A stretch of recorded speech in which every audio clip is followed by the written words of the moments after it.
Welcome back to another episode of This Is DeLaCruz. Today I have Jeff Gilmer, or Hef, with Stained, and that man has been there since the very, very beginning. And the stories he has are incredible, and the insights he has are incredible. I'm very excited for you guys to watch this. I want to give a shout out to our Patreon supporters. We have a free version, then we have a paid version of a couple of different tiers. But I wanted to give a shout out as promised. So I've got Lucky, Renee, Jonathan, Trace, Charles, Elmer, Bren, Alex, Seb, Sammy, Lucas, and William. Thank you guys so much for your support. If you want to help support this channel, please go over there. And that'll help put on stuff like this. I'm giving a bunch of behind the scenes access. We're doing a bunch of live Q&As, live streams, and it like I said, it helps make this happen. So thank you so much for you guys who are supporting. The link is down below. And without further ado, here we go.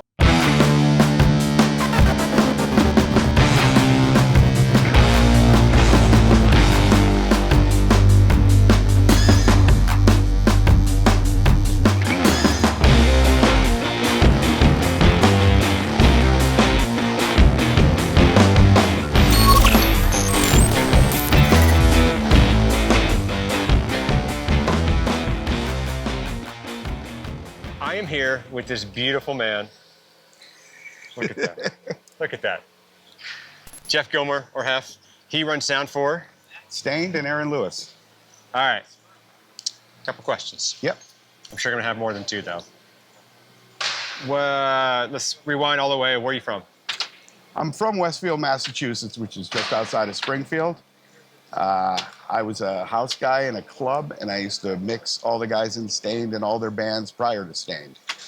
So I had a recording studio, and when Stained had first started, they wanted to put together a demo because we were a cover band.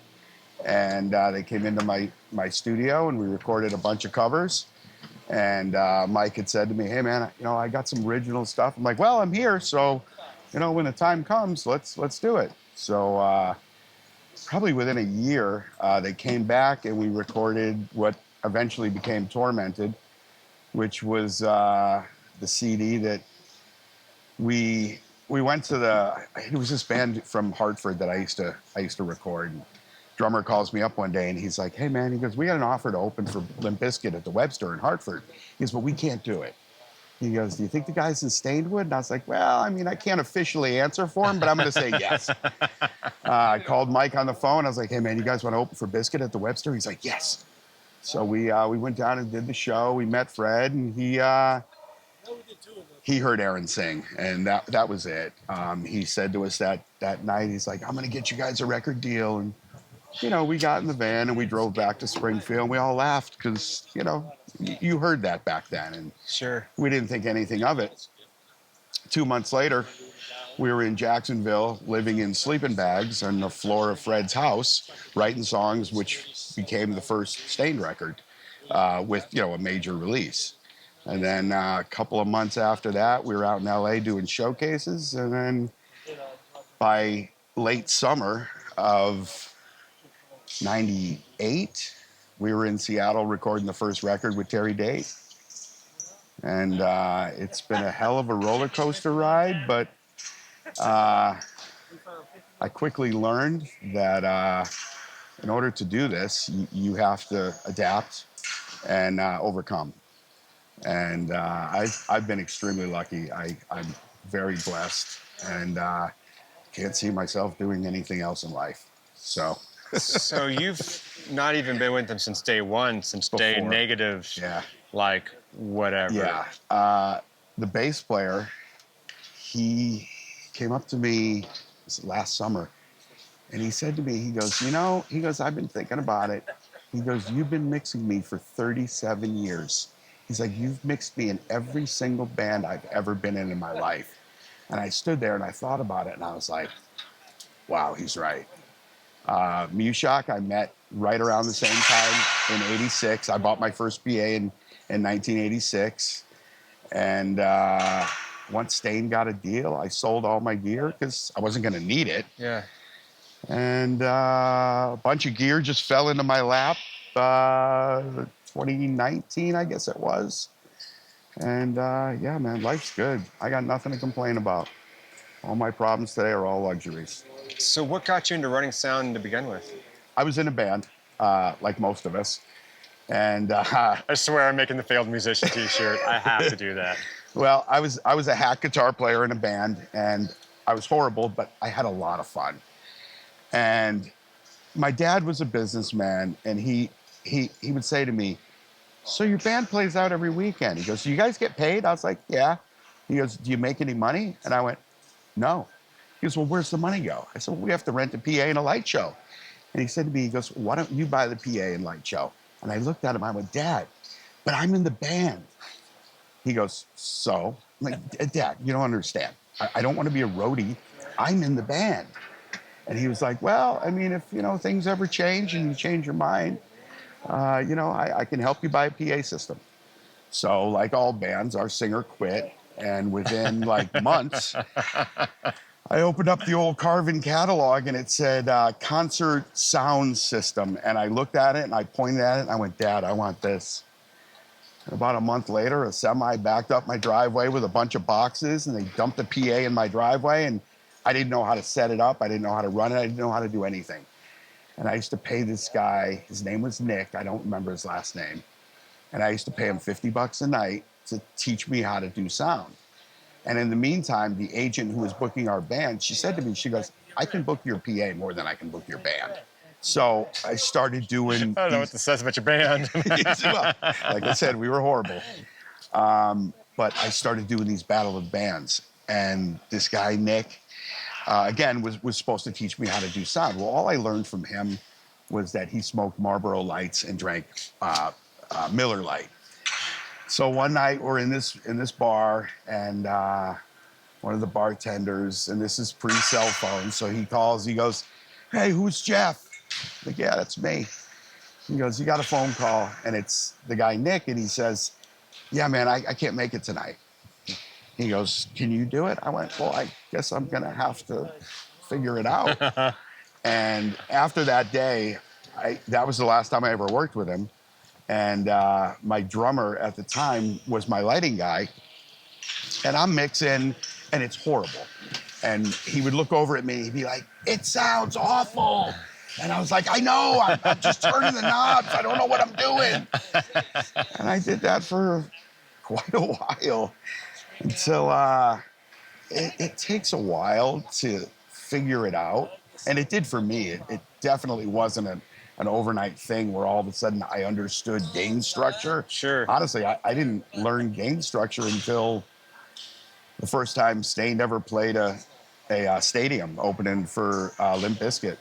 Bill Chappelle was standing next to me, and Bill was one of the mentors. I've been so lucky that guys that I looked up to as a young aspiring sound guy, I became friends with and got to pick their brains. And I remember being in this stadium, and I was on like an old Yamaha. It was like a 3K. And I'm standing there, and there's two stages next to each other, and some band's over here, and Stain's up next. So I have to do a line check, and I'm doing it with headphones. And I had a recording studio, and I always just, when you're getting levels, 0 on the meter. Yeah. I didn't know any better. And I get to like my first tom or whatever it was, and Chappelle says, "Hey, man, what are you doing?" I said, "I'm getting gain structure." He's like, "No, you're not." I'm like, "Well, no, everything's at 0. He goes, "No, that's not how you do it." And he showed me the right way to do it. And like I said, man, I have been guys like Night Bob, Toby Francis, Bruce Knight, guys that I got to tour with really at the beginning. Yeah. And I got to pick their brains, and they helped me. And Stained, we were so lucky that and again, I mean, we were lucky, but Aaron's not like other singers. Aaron absolutely has a gift, and he can literally sing anything. And we knew when the first record, we thought it would do well, but with the second one, while we were recording it, because of the people that were on our team, like our label, management, the people we were working with as producers, I was like, this is gonna be good. And when we were recording the second record, Outside was already on the radio. So we kind of knew that this was gonna blow up. Excuse me. And we were lucky enough that we came from the era where bands still sold CDs. It wasn't a download thing. And when we went out, we always had good tours. So I got to just stand behind guys and just soak up as much information as I could. And you know, with younger guys today, if they come up and ask me questions, absolutely, I'll tell you anything you want to know. I don't have any secrets that I'm doing some special routing or whatever. You know, I just do what I do.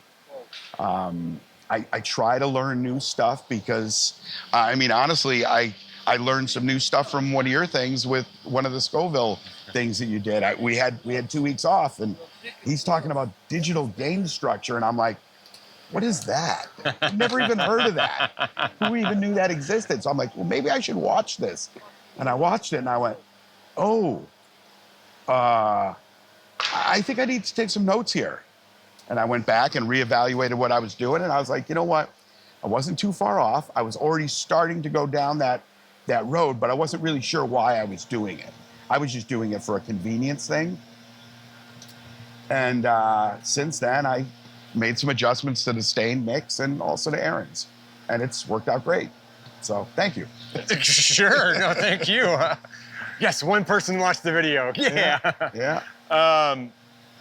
You just described like every sound engineer's dream to be able to meet a band and follow them through their entire career. And it's like, it seemed like you got lightning in a bottle, which just kind of... Absolutely. If you, knowing what you know now, could talk to that person the first time you got a phone call from Nick saying, do you want to run sounds? What advice did you give yourself from right now? You could just pause time, go back and say, hey. You know, I really don't have any regrets. I mean, I look at it like this. Everything that's happened in my life had to happen to get me to where I'm standing right now. Yeah. Yeah, there's things that I would do differently, but it's more lifestyle stuff. Sure. I mean, as far as all this stuff goes, I've been with the same band since 1995. Sorry, there's a B on your shirt. You know, could I have left years ago? Yeah, sure. But I knew all these guys before Stained. I mean, I went to high school with the original drummer. His dad was my homeroom teacher junior year of high school.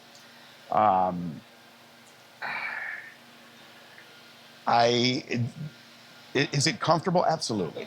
I mean, I can go up and say stuff and again, I've worked with other Sure. artists where I don't have the ability to, not the ability, but the convenience of being able to go up and I can say anything to anyone in the band, Yeah. and not have to worry about, oh my God, did I hurt his feelings, or maybe he didn't want to hear that.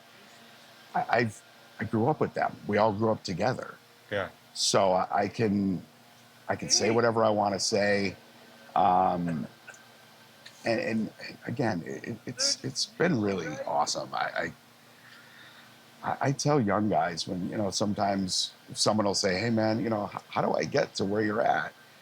And I'll ask, well, where are you at? You know, do you find a local band that you like, and work for them for free? Just do whatever you got to do to get your foot in the door. If you think they have a chance that maybe they can go further than just your local club, they're going to need someone. And if you can prove that you're good at what you're doing or you're willing to learn, that's the thing, being willing to learn. Being a guy who's been doing it since 1986, you can get closed into a box of this is how I do it. I don't want to do it any different. I learned early on because I came out of the 80s rock world. So once Nirvana hit, I was just like, well, this isn't the music that I like, but I have to adapt to it because if I don't, it's just going to roll over me. Okay, so following a band from its beginning to where it is now, what do you think separates this band from other bands and ones that have made it versus ones that have don't? What set them apart from everybody else? Again, Is it just luck, time, location, or is it? we were extremely lucky, but that being said, as a unit, we were willing to do whatever we had to do to work. We weren't afraid to get our hands dirty. We weren't afraid to do, and again, to me, what sets Stained apart from other bands, Aaron. I mean, his vocal is incredible. Mike's riffs, the band as a whole. Johnny's an amazing bass player. The original bass player or drummer, John, again, I went to high school with him. Great drummer. I used to, we were just friends at the beginning. He was a guy that just always practiced, always was trying to learn different music outside of the rock stuff that he played. Sal was our drum tech. When we first started, our TM, Pete, and myself, we were the only two guys. Mike used to go in and settle the shows, and our whole crew was the two of us. So when it came time to find a drum tech, we knew Sal. We knew Sal was a great drummer, and we brought him on board. And we used to do TV shows. I would just sit in the control room and consult with whoever the TV guy was. And whenever we'd be line checking, they would always say, "Is this the drummer or is this the tech?" "Nah, this is the tech." And Sal's an amazing drummer. I think at the end of the day, we're a no-nonsense band that the songs speak for themselves. I mean, Aaron hits a nerve with people. I used to think, is it his lyrics? Is it his melodies? What is it that people gravitate to when they hear his voice? I figured it out I think I figured it out anyways, when Aaron started doing the solo thing. Because it used to just be, it was him and I. We'd just get in the car, drive up to the casino in Syracuse, and I would put strings on his guitar, and he'd go out and play. And I started to notice that it's the timbre of his voice. It's the tone of his voice. It just resonates in people. It makes people feel a certain way. He could be singing, what's the the Kermit the Frog song, Rainbow Connection. Oh, yeah. He could do anything. It doesn't matter what he sings. It just resonates with people, and people just gravitate to it. So I think combination of Aaron, it's the four of them. I grew up with Stained and with their music, and something that has stuck out to me, and even being on tour with them back in the day, or with Hailstorm was with them, he leaves everything there on that stage, and you can hear all the emotion. Like, I haven't seen any shows that has been like, I'm just going to go through it. He, for some reason, connects and shoves all that through the microphone, through his performance. It's like there's so much emotion I can feel and hear through what he's presenting out. It's just, it's pretty incredible, actually. I think that's what it is. Yeah. And I think that was something that Fred spotted that first night at the Webster. And he was like, this is the real deal. Yeah. It transcends through the hard music and through the soft music. It's still that level of emotions poured out through it.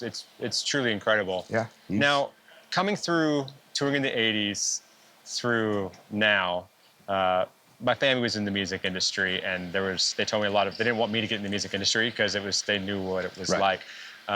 It's a very different industry now than it was back then. There's been leaps and bounds in technology. There's been so many amazing feats that have happened. Do you feel like we are better off now, or you feel like it was better then? What's your thoughts on that? It's a completely different animal. Granted, some of the stuff they were just figuring out. Yeah, it was more fun back then. But all things come to an end. I mean, it's touring now. Well, prior to 2008, you would tour to promote your record. And after 2008, you put out a record. I still call them records. To promote your tour. So it's kind of flip-flopped. And I'm glad I'm as old as I am because I got to go through all that stuff. Yeah. The first tour that I ever did, I worked for some death metal bands from Sweden in 92-ish. And it was the first tour we were on a bus, but it wasn't like the buses we have now. It was hard. And then after that, I did a van tour, and I just looked at it as, listen, this is what I got to do. This is paying my dues. Yeah. Yeah. Very different than now. Because again, that was touring pre-cell phones, pre-internet. It was very, very different. Yeah. It's I want to say it's easier now, I think. Only because I've gone through all of the modern technology stuff. Yeah. I've mentioned this before in some of my videos, but I feel like this is the first time, at least in my lifetime, I've seen it go from analog to digital and kind of coming back to analog a bit and trying to replicate some of the sounds from before. What's your thoughts on the digital push? Do you still think it's the same as your old school analog hardware? Do you feel like it's kind of masking what should have been done beforehand? I've gone through a lot of phases. Once I remember we were opening for Godsmack, and their front of house guy at the time, he said to me, he's like, why is your input list so small? And I was like, man, I'm just trying to squeeze my inputs in wherever I can, because he goes, no, he goes, you're thinking about it the wrong way. He goes, add more inputs than you're ever going to possibly use. I'm like, but why? He's like, this way you always have your own desk. And I went, oh, okay. All right, so now I need 4 channels for the bass. I need 6 for Mike's guitar. And then at that point, I moved on to, I was an XL4 guy when the heyday of Stained. Yeah. And that was my favorite desk. I to this day, I still don't think any of these things are, and I love Midas, but this is not the same. I loved having outboard gear, but once it all went digital, I remember we were opening for Three Doors Down, and I remember being told, you're going to be on this desk, you're going to have to learn it because this is the way things are going to go. And it was a PM5D, and I remember looking at the screen, EQ and stuff, going, man, I'm turning the knob, but I'm just not hearing it do what. So fast forward to once I got this stuff, I was working for Smash Mouth. I did a couple of runs with them way back in the day. I did a couple of years with them, and I would just do fill-in stuff when Stained wasn't working. So I had something pop up where I could go back and work for them again in 19. And so I had the full Waves plug-in package. So everything I was doing was on a profile. So when this all fell into my lap, I was like, man, I'd really like to use all my plugins. So I started looking into it, and I was like, well, I actually can. So I went out and started looking into getting Waves. So I went out and bought the whole Waves package, and I had 2 screens, and I had the server and all the stuff, and I was like, oh, this is so great. I get to use a 160 again, and I loved it. Waves wasn't bad to me at all, but I had a buddy of mine tell me something before I started. He's like, don't do it. I was like, why not? He's like, it's going to take your mix and it's going to make it really 2-dimensional. And I went, yeah, but I really want to use the SSL plugin, and I really want to use the C6. He's like, you've already got your mind made up? Go for it. So I did it. I did it for about 4 years, and I really liked it until I started to get to the point where I was like, man, he's right. I'm overusing it. I don't need to put 8 plugins on a hi-hat. Yeah. I didn't put 8 plugins on a hi-hat, but you get the idea. Yeah. So it wasn't a show stopping scenario. It was just a show stalling scenario. And I couldn't get Waves on the phone. And I always had what I called a punt page. In case something was ever happen, I could jump to it. Yep. and the show goes on. Well, I used that punt page one day, and I stood there and I went, oh my God, this sounds so much better. It's a great sounding desk. I was always a Midas guy. Just use the desk. Yeah. And so I did another show and another show, another show. Had a long talk with my wife about it, and I was just like, and she's like, listen, you had a good run with it. And she actually had been to one of the shows. She goes, I thought it sounded better without it. So I was like, you know what? Screw this. I'm going to get rid of all of it. Sold it all. I had fun with it until it ran its course. So I like to try to not keep myself in a box of this is how I have to do it. Yeah. Be open to trying new stuff. So now I'm in the phase where I'm just back on the desk the way the desk is. The only piece of outboard gear I'm using is that what's behind you. And will I use something like that for Aaron's thing? Probably not. Yeah. Because it's, just 3 guys playing acoustics. But for Stained, it's great. So try to be open to new stuff. I think that if I, again, close myself into a box, you gotta be flexible, because you never know what tomorrow brings. Yeah. Talking about, back to this, the Pro 2 is not what you normally see out here. I think it's actually the first interview I've done with a Pro 2. It fell into my lap. Will I buy the new one? Yeah, of course. Not this year. Not next year. Yeah. I own it. I'm not a big fan of jumping on the new bandwagon of some new desk that just came out. Work the bugs out. Maybe in 4 years, maybe in 5 years. Sure. I've never mixed on one. I've got to mash buttons on it. I've got to hear it. It sounds incredible. Yeah.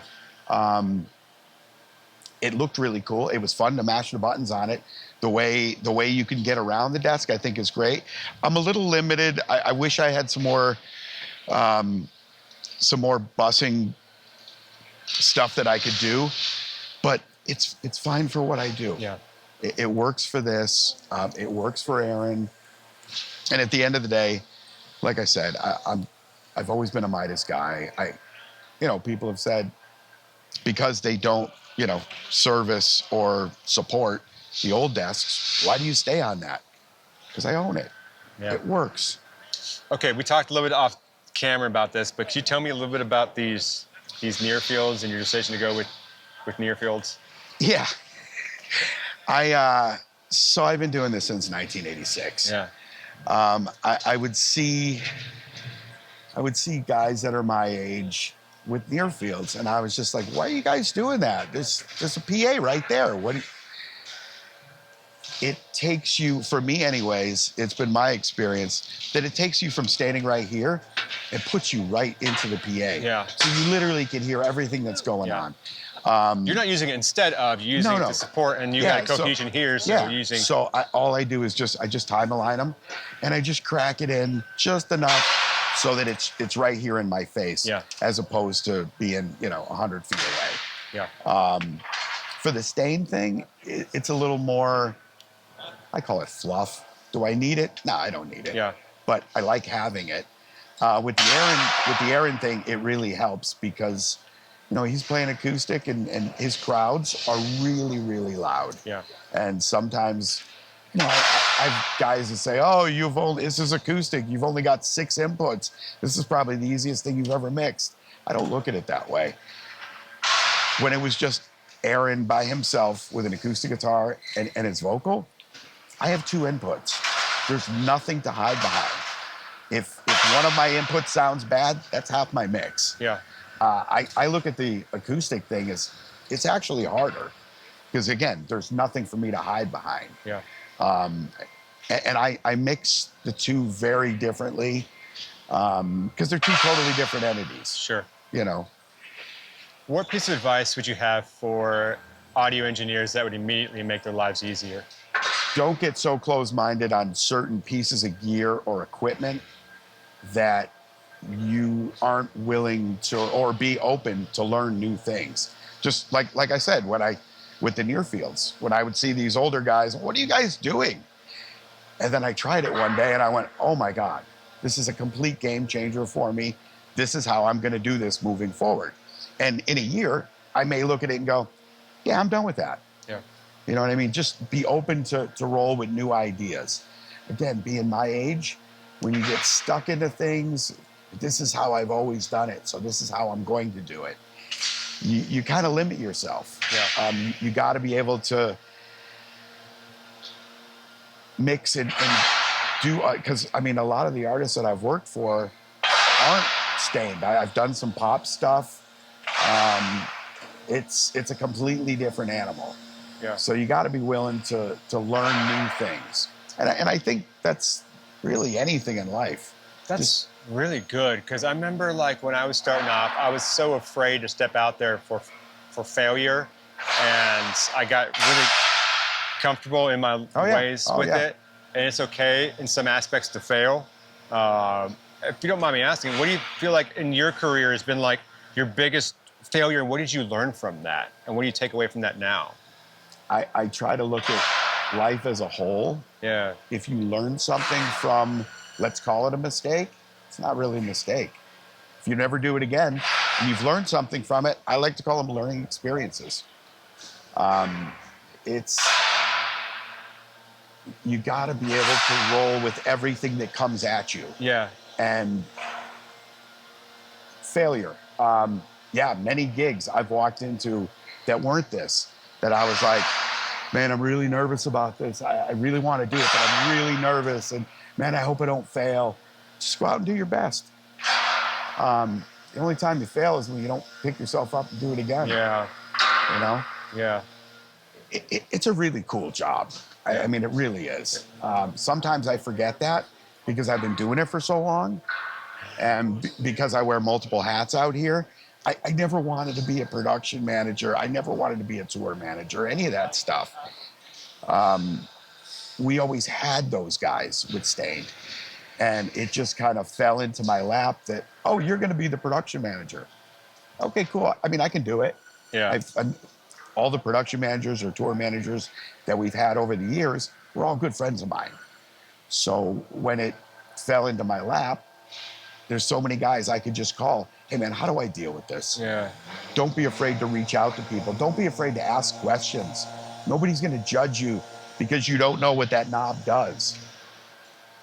I don't know any engineers that are so bitter and crusty that they don't want to see other people succeed. Yeah. I'm sure there's some out there, but I've been lucky enough that I don't meet those people for whatever reason. You know, I have to remind myself that there's people who go to work every day to a job they hate. Oh my God.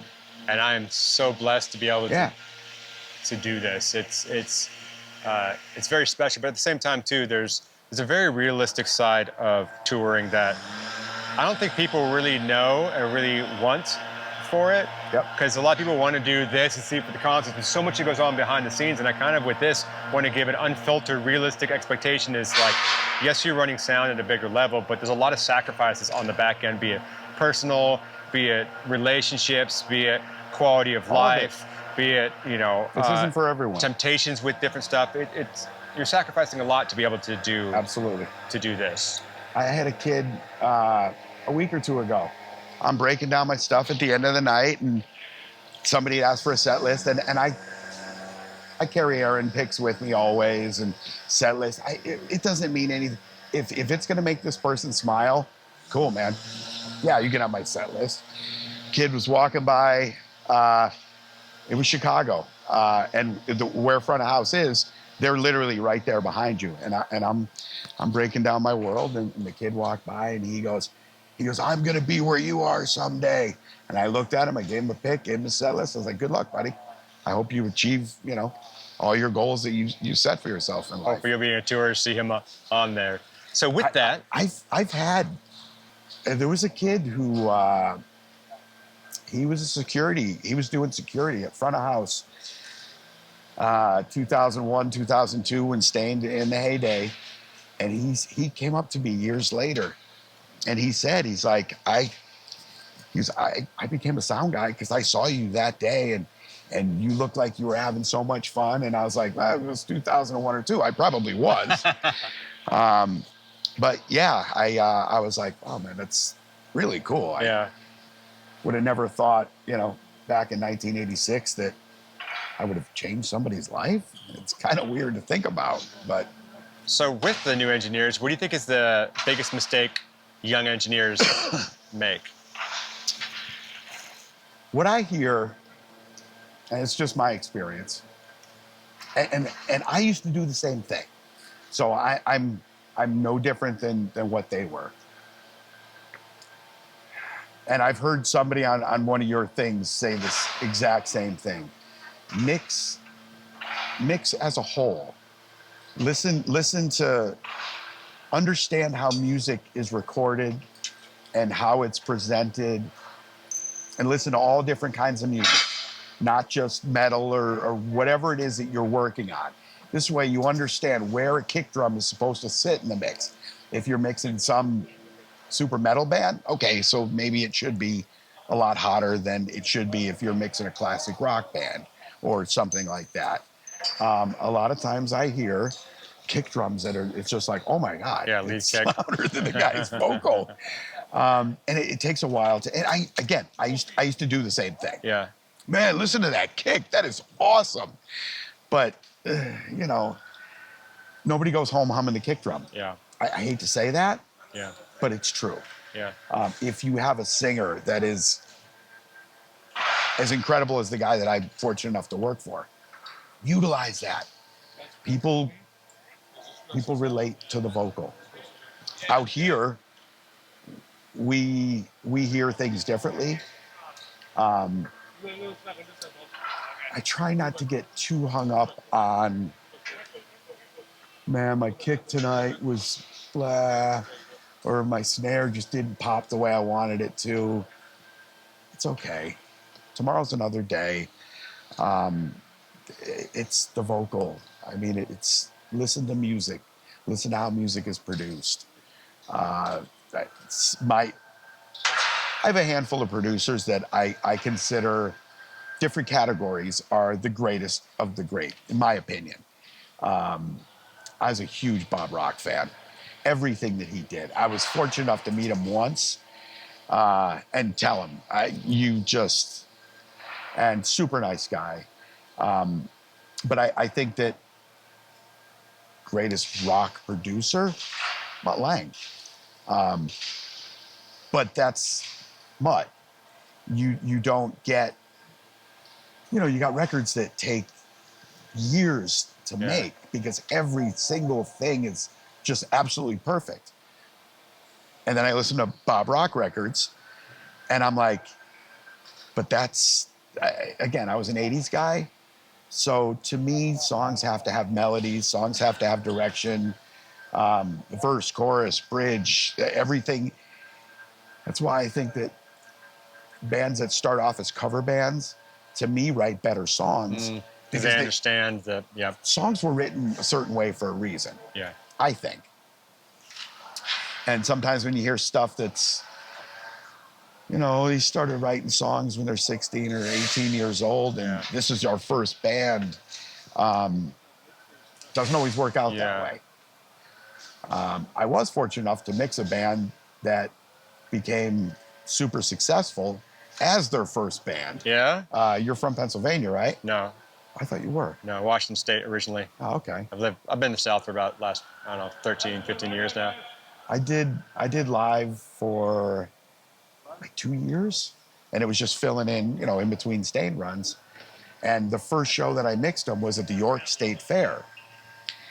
I walked back, and guitar player says to me, he goes, wow, that was really cool. He goes, the last time we played the York State Fair was in high school, and we lost a battle of the bands to a Winger tribute band.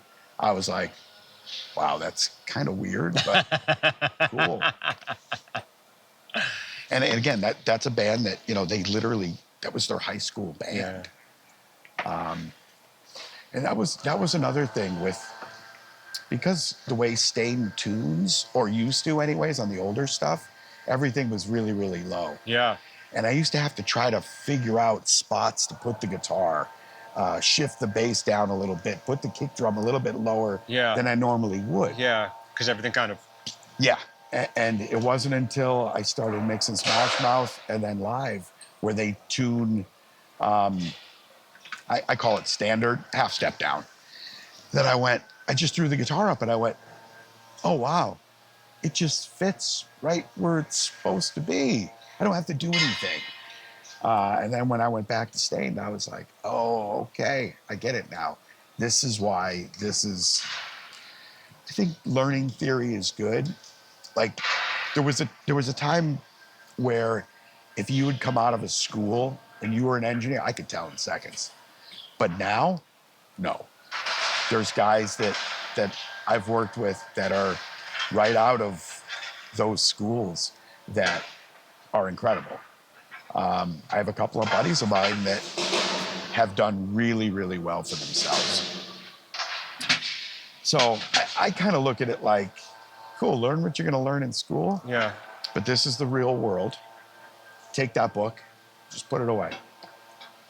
File what you need to know and go, oh, I remember hearing about this. But some of that doesn't really work for this scenario today because this is where we're at today. Yeah. So I came from the school of, I had to learn how to do it because my lighting guy was yelling at me, telling it sounds horrible. And I'm kind of glad that I came out of that world, but it's knowing theory, I think, is good, especially when you're at this end of the snake. What is your favorite Stained song to mix? Not even on this tour, of all time. That's a tough one. I don't even think I could answer that. There's so many. I've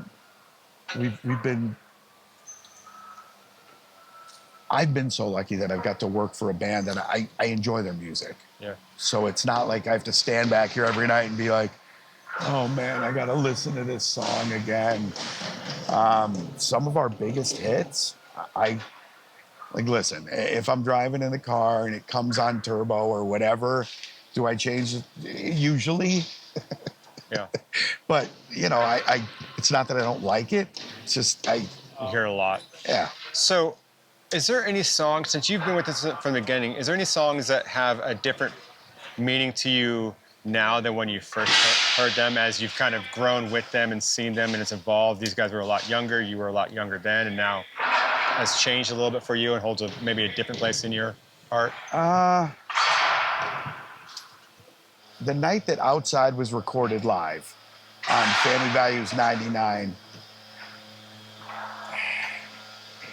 I think that for whatever reason, I've been lucky enough to have some type of insight that I can tell that there's certain moments in time that are going to be more important than others. Yeah. Like when we were recording Tormented, the CD that I produced, I approached it as this could be the most important thing that I ever do in my studio.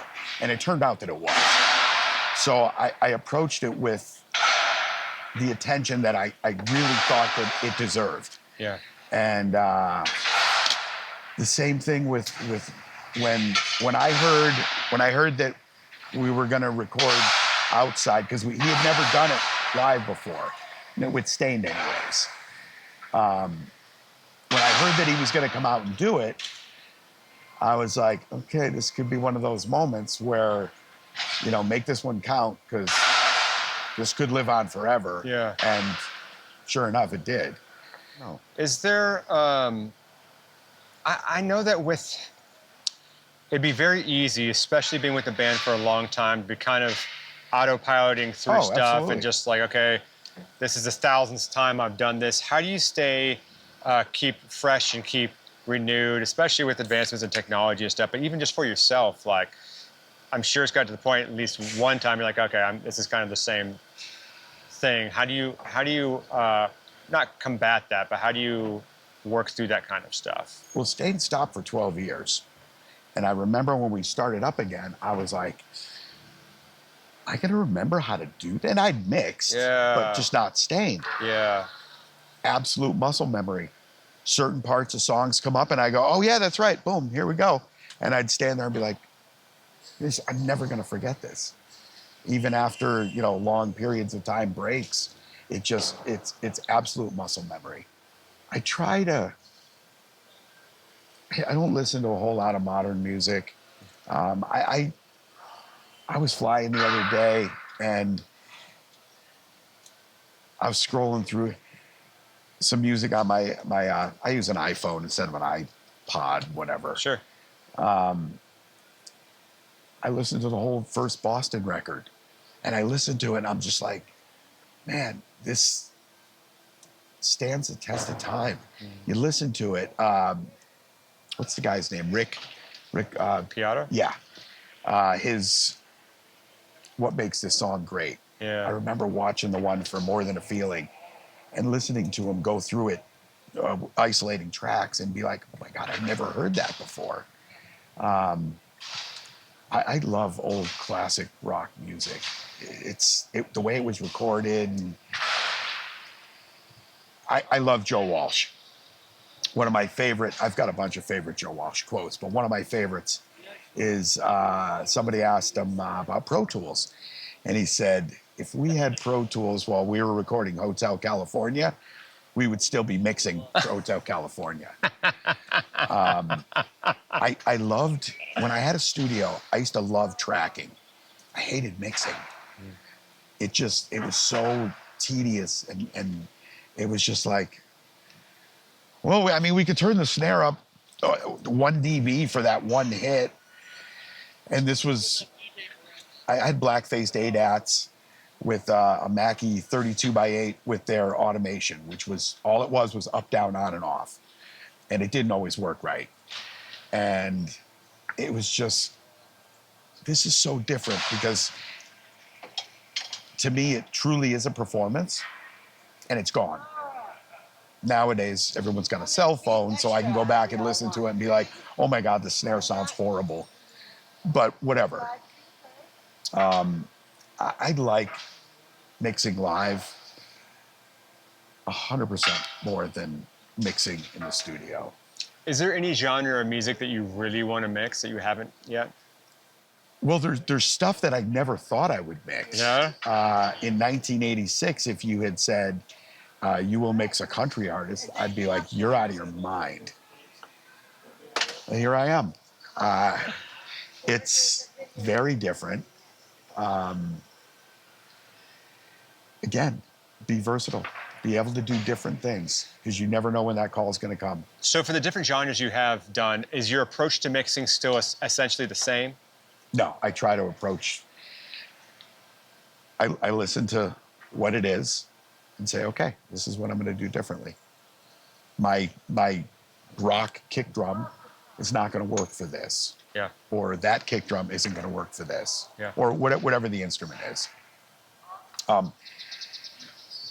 When I didn't know what a dobro was. I was an 80s rock guy. Somebody said, oh, we're going to have a dobro. What is that? I don't know. The feedback machine. Oh, yeah. Okay, cool. Fortunately for me, I get to work with guys that are really good at controlling it and know their craft and their instrument well. So, yeah, learn new stuff. You never know when it's going to come in handy. And sometimes you can take stuff from other genres when you're standing there going, something's wrong here. I can't figure out what it was.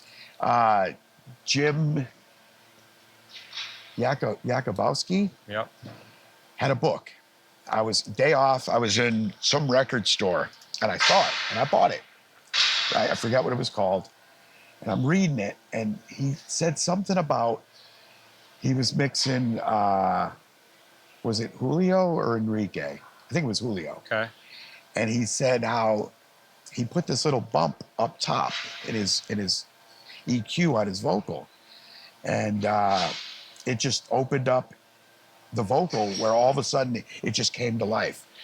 And I remember one show, Aaron's singing and I'm really struggling to get him because I don't mix him. I try to mix Aaron on top of the mix. He is a gift. It needs to be heard. And I'm really struggling to get him to where, to me, it sounds good. Trying everything. I'm turning the knobs and doing this, compression, this, and ratios, that. I'm like, man, I don't know what to do. And then all of a sudden I remember reading the line in the book saying, I put a little bump up around 8K and I swept it around. And I went, hey, give it a shot. And I popped it in there, and all of a sudden I turned the knob and I went, oh my God, there it is. And it just opened up. And a couple days later, tuning the PA, and I said to my systems tech, I had a lake and I put a little bump up around 8K and I just started sweeping it. And all of a sudden I just heard the whole PA just open up. And I looked at him, I go, hey man, is that wrong? And he looked at me, he goes, does it sound good? I went, yeah. He goes, then it's right. I went, cool. And I've always kind of tried to stick to that. Yeah.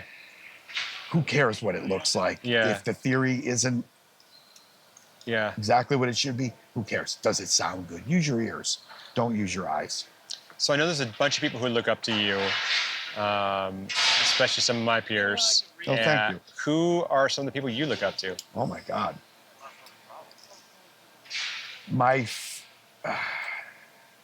Night Bob was my first guy that I knew who he was. I knew he was. So I'm from Springfield, Massachusetts. Aerosmith, I like to say they used to come through every 6 weeks. It wasn't every 6 weeks, but they used to play the Springfield Civic Center a lot. And I would go see them, and I had my PA, and I'd stand out in front of the I didn't know it was called front of house. I would just stand in front of Night Bob, and I would elbow my buddy who was the lighting guy, who used to tell me it sounded horrible. I used to elbow him and be like, that's Night Bob, because I would see his name in the liner notes. Became great friends with him, still great friends with him now. I ended up, if it wasn't for the summer of 1976, hearing about Kiss for the first time and then seeing Kiss on the Paul Lynde Halloween special, I wouldn't be standing here talking to you right now. Wow. Night Bob called me up one time. He's like, hey, man, you want to mix Fraley? I'm like, you know I do. So I got to do Ace for a couple of years. It was awesome. I had one fanboy moment that I will never have again because I had it. And as soon as I said it, I went, oh, that got weird. Okay, mental note, never do that again. So yeah, Night Bob, Gungy Patterson, Judas Priest, Whitesnake, Def Leppard. Yeah, I was into Duran Duran for a few years. He mixed them. I lived in LA in 1984, and I was a local hand tearing down for Deep Purple at SIR. And I saw this 7-foot-tall guy with this massive head of hair, and it was Gungy, and I didn't know who he was. And years later, same systems tech, Jim Regas, who had said to me, with the bump in the high end, he said to me, he goes, hey, a buddy of mine's here today. You want to hang out with him? I'm like, who is it? He's like, Gungy. I'm like, you're kidding me. He's like, you know who Gungy is? I'm like, of course I do. I was an 80s metalhead. So I became friends with Gungy, and Bruce Knight was Puddle of Mud's first front of house guy. He came out, Puddle of Mud came out with Stained as their first tour. And it was awesome. We were doing all these festivals, and we all had our XL4s. There's like 5 or 6 XL4s out in front of house. And Bruce Knight had a Mackie 32x8 with a double wide, just full of racks of gear, outboard gear.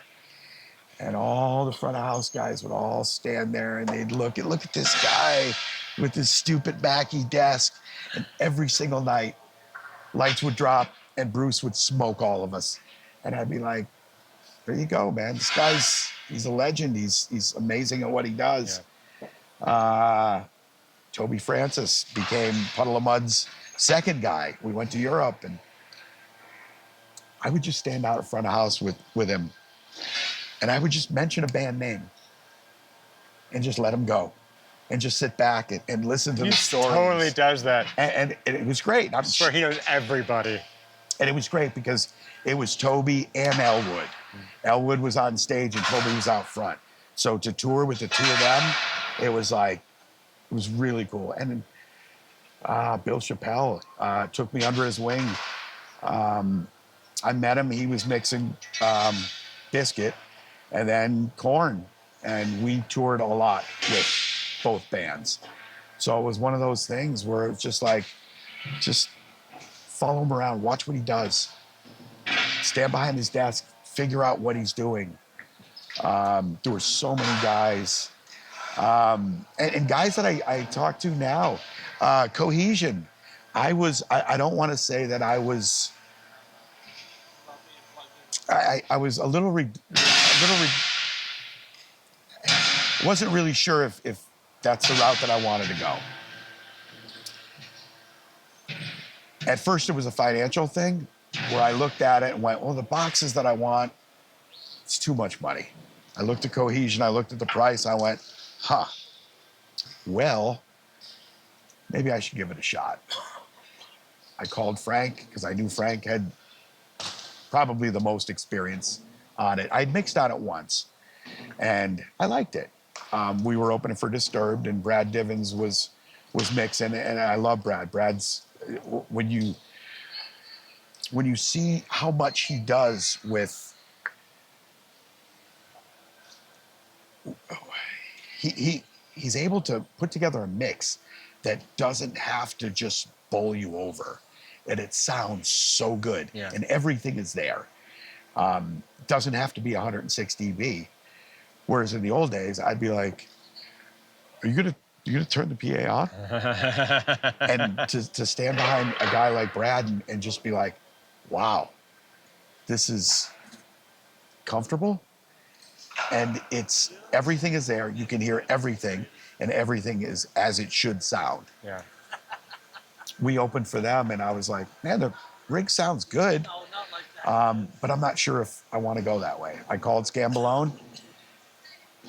He'd been my systems tech before. We toured together when he was with Godsmack. We're good friends. I know he's gonna not necessarily be a company guy, but tell me the truth. Called him, Bruce Ryder, and I first met Bruce. He was Limp Bizkit's first sound guy. So yeah, I've been so fortunate that I got to work with guys that I knew who they were when I was just a young sound guy starting out, and then I became friends with them. So it's been a really cool ride. I think it's been one of my favorite things with this channel as it's grown. The people that I looked up to and admired to one day meet, get to talk with, and now become friends with. I'm so humbled by what has happened. But I know your SC is looking like he wants to make some noise. Sounds and good. I've probably taken up too much of your time. No, it's all good, buddy. I appreciate it. Thank you so much for your time. If people want Thank to you. follow you and follow your trajectory and follow your career. I'm not a social media guy. Well, that means you got to come to a stage show near you. Yeah. Thank you, brother. Absolutely. Thank you. Awesome.